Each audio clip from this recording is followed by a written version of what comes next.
Pakistan America के साथ ताल्लुकात को कलीदी अहमियत देता है। दोनों ममालिक तवानाई, मौसमियाती तब्दीली, ज़राअत, सेहत और तालीम के शोबों में अहम इकदाम पर मिलकर काम कर रहे हैं।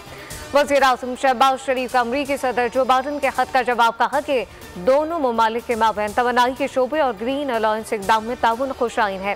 पाकिस्तान अमरीका के साथ आलमी अमन और सलामती और खित्ते की तरक्की और खुशहाली के लिए मुश्तरका हदफ के हुसूल के लिए काम करने का ख्वाह है।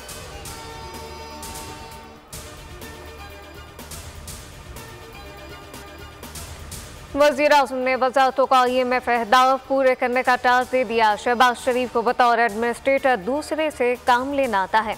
हर वजारत को हकीकत पर मबनी अहदाफ दिए गए हैं। वफाकी ज़ेर इत्तलात और नशरियात तार की न्यूज़ कॉन्फ्रेंस, कहा कि वज़ारत ख़जानों को महंगाई में कमी, वज़ारत तिजारत को तिजारती खसारा कम करने और निशकारी की वजारत को PIA की निशकारी का टास्क दे दिया गया। काबीना इजलास में वज़रा से जवाब तलबी की जाएगी।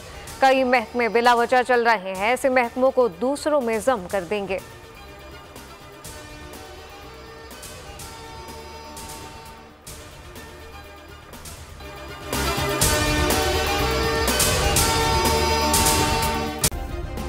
सब्सक्राइब करें और बेल दबाएं ताकि कोई खबर रह न जाए।